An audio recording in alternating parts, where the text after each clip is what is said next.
కార్మికులు కర్షకులు విద్యార్థులు మేధావుల ఐక్యత, కార్మికుల ఐక్యత, కార్మికుల ఐక్యత, కార్మికుల ఐక్యత, కార్మికుల ఐక్యత, సంఘాల ఐక్యత, కార్మికుల ఐక్యత. Comrade Kamaranna, comrade కమరన్న.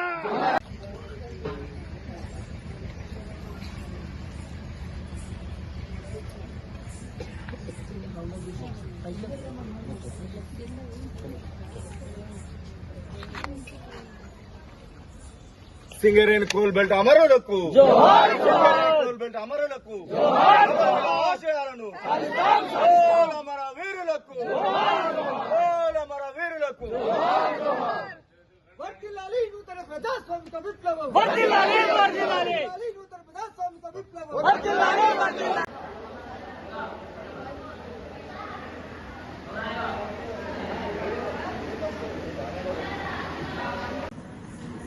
ఇవాళ ఇక్కడ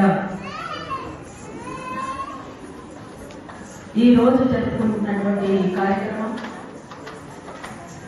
ఇది ముఖ్యంగా సింగరేణి ప్రాంతాన్ని ఎంచుకొని ఇక్కడ జరుపుకోవడానికి కారణం ఇంతకుముందు కామ్రేడ్ రాయమల్ల కూడా చెప్పడం జరిగింది. ఈ సింగరేణికి ఉన్నటువంటి ప్రాముఖ్యతని, ఈ సింగరేణి ప్రాంతానికి ముఖ్యంగా ఉమ్మడి కరీంనగర్ జిల్లాలో ఉన్నటువంటి ప్రాముఖ్యతను దృష్టిలో ఉంచుకొని ఇక్కడ ఈరోజు ఈ రాష్ట్ర జనరల్ కౌన్సిల్ పెట్టడం అనేటువంటిది జరిగింది. అనేక సంవత్సరాలుగా కార్మికోద్యమాలు, ఈ కార్మికోద్యమాలలో కొనసాగుతున్నటువంటి సందర్భంలో ఎంతో మంది అమరుల త్యాగం, ఇక్కడ అనేకంగా జరిగినటువంటి పోరాటాలు, ఆ పోరాటాల ఫలితంగా కొన్ని విజయాలు, మళ్లీ వాటిపైన నిర్బంధాలు, ఆ నిర్బంధాలను సైతం ధిక్కరిస్తూ ముందుకు సాగుతున్నటువంటి తీరు మనం ఇవాళ కొత్తగా చెప్పుకునేది కాదు.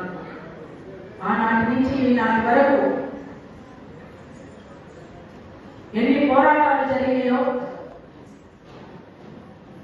ఎంత నిర్బంధం కొనసాగిందో మనందరికీ తెలిసింది. అయితే ముఖ్యంగా ఇవాళ ఆఖరికి సింగరేణిని కూడా ప్రైవేటీకరణ చేయడానికి చేస్తున్నటువంటి పాలక వర్గాల యొక్క ప్రయత్నాలు, వాటిని తిప్పికొట్టడానికి జరుగుతున్నటువంటి పోరాటాలు కూడా మన ముందున్నాయి. ఇవాళ సింగరేణి వాళ్ళ మొత్తంగా ప్రభుత్వ రంగాలను ప్రైవేటీకరణ చేస్తూ ప్రపంచీకరణలో భాగంగా ఈ ప్రైవేటీకరణను ముందుకు తీసుకొచ్చి ప్రజల జీవితాలను రోడ్డున పడేసేటువంటి పరిస్థితిని పాలక వర్గాలు కొనసాగిస్తా ఉన్నాయి. అంతేకాదు దేశవ్యాప్తంగా కొనసాగుతున్నటువంటి ఫ్యాసిస్టు దాడులు ఇంకొక వైపు అడవి మీద ఆధారపడి అడవి బిడ్డలంతా కూడా ఈ అడవి మాది, అడవి మీద హక్కు మాదే, ఈ అడవి మాదే అని చేస్తున్నటువంటి పోరాటం కార్మికులు కేవలం కార్మికుల కోసమే పోరాడకుండా దేశంలో, ప్రపంచంలో కొనసాగుతున్నటువంటి అనేక పోరాటాలకు మేము సైతం అంటూ కూడా అనేక సందర్భాలలో ముందుకొచ్చినటువంటి పరిస్థితులు కూడా ఉన్నాయి.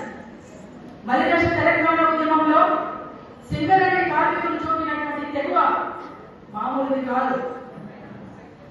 ఆనాడు మొత్తం కూడా స్తంభింపజేసినటువంటి పరిస్థితిలో మలిదశ తెలంగాణ ఉద్యమం ఒక కీలక భూమిక సింగరేణి పోషించింది. మేము మొన్న వచ్చేటప్పుడు వెలుగులు రామగుండం నుంచి మొదలై ఇక్కడ వరకు కూడా ఒక వెలుగుల మధ్యన ఉన్నటువంటి ఈ ప్రాంతం కార్మికుల జీవితాలు మాత్రం చీకటిమయమైపోయి ప్రపంచానికి వెలుగునిస్తూ వాళ్ళ జీవితాలను చీకటిమయం చేసుకుంటున్నటువంటి దుస్థితిలో ఉన్నాయి.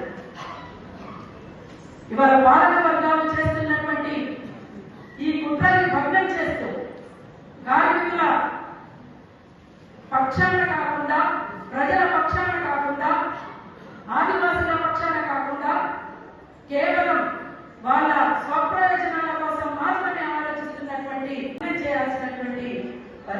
వాళ్ళ అవసరం ఆవశ్యకత ఉన్నది.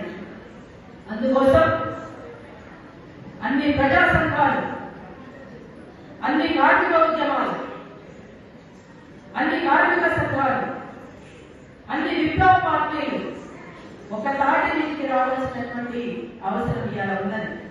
అందుకోసం అన్ని విప్లవ పార్టీలు కూడా ఆలోచించాలని, తప్పనిసరిగా ఒకప్పుడు ఉన్నటువంటి పరిస్థితిని మళ్ళీ పునరావృతం చేసి ఒక బలమైనటువంటి ప్రజా ఉద్యమాన్ని మనం ముందుకు తీసుకురావాల్సినటువంటి అవసరం ఉన్నది. లేని పక్షంలో ఒకవైపున ప్రజలనే గెలిపించాలనేటువంటి ఆకాంక్ష ఉన్నటువంటి వాళ్ళంతా, విప్లవమే లక్ష్యంగా కొనసాగుతున్నటువంటి వాళ్ళంతా విడివిడిగా ఉండాల్సినటువంటి అవసరం లేదు. వాళ్ళందరూ ఒకటి కావాలి. అందరూ కలుస్తున్న వాళ్ళంతా ఒక ఆవేదన, ఉదయం నుంచి అందరూ కూడా వచ్చి కలుస్తున్నప్పుడు ఒక ఆవేదన, ఒక బాధ కడుపులో నుంచి తన్నుకుని వస్తుంది. గోదావరి కనంతా పెద్ద ర్యాలీ తీయాలనేటువంటి ఆరాటం ఉంటే, కానీ ఎలక్షన్ కోడ్ వచ్చి ర్యాలీ వద్దని చెప్పేసి ఇక్కడ ఒక ఆంక్ష, ర్యాలీ తీయొద్దని. సరే, ర్యాలీ తీయకుండా హాల్ మీటింగ్ అయినా సజావుగా జరుపుకుంటామంటే దానికి కూడా కొన్ని ఆంక్షలు, అట్లాంటి ఆంక్షల మధ్య ఇవాళ మళ్ళీ ఒక ఏఐఎఫ్టీ రాష్ట్ర జనరల్ కౌన్సిల్ ని ఇంతవరకే పరిమితం చేసుకుని జరుపుకునేటువంటిది. అందుకోసం కామ్రేడ్స్, మన ముందు ఒక పెద్ద లక్ష్యం ఉన్నది. అమలు మన ముందు ఇచ్చినటువంటి ఒక ఆశయం ఉన్నది. ఆ ఆశయాన్ని నెరవేర్చడం కోసం, ఆ లక్ష్యాన్ని చేరుకోవడం కోసం బాధను దిగమింగుకొని అమలు చూపినటువంటి బాటలో ముందుకు సాగాల్సినటువంటి అవసరం ఉంది. ప్రైవేటీకరణను ఎదిరించాల్సినటువంటి అవసరం ఉన్నది. ప్రభుత్వ రంగాలను కాపాడుకోవాల్సినటువంటి అవసరం ఉన్నది. అంతిమంగా ప్రజలకే విజయమని మనం చాటి చెప్పాల్సినటువంటి అవసరం ఉంది. ఇది ప్రధానంగా ఇవాళ ఉన్నటువంటి పౌర సమాజం మీద ఆ బాధ్యత ఉండాలి అని వాళ్ళు ఆలోచించాలని కూడా కోరుతా ఉన్నాం. అందుకోసమే ఇవాళ జరుగుతున్నటువంటి జనరల్ కౌన్సిల్ ద్వారా ఇక్కడ ప్రొఫెసర్ లక్ష్మీనారాయణ గారు వచ్చారు. తెలంగాణ విద్యావంతుల వేదిక నుండి పెద్దలు నాగన్న గారు వచ్చారు. వాళ్ళ నుంచి ఒక అమూల్యమైనటువంటి సందేశాలు కూడా, ఉపన్యాసాలు కూడా మనము వినాలి. వీటి నుంచి మనం ఉత్తేజం పొంది మరింత ముందుకు సాగి వాటిని ఆ ఆలోచనతో ముందుకు సాగాల్సినటువంటి అవసరం ఉందని మరొకసారి తెలియజేస్తూ, జోహార్ అమర వీరులకు, జోహార్.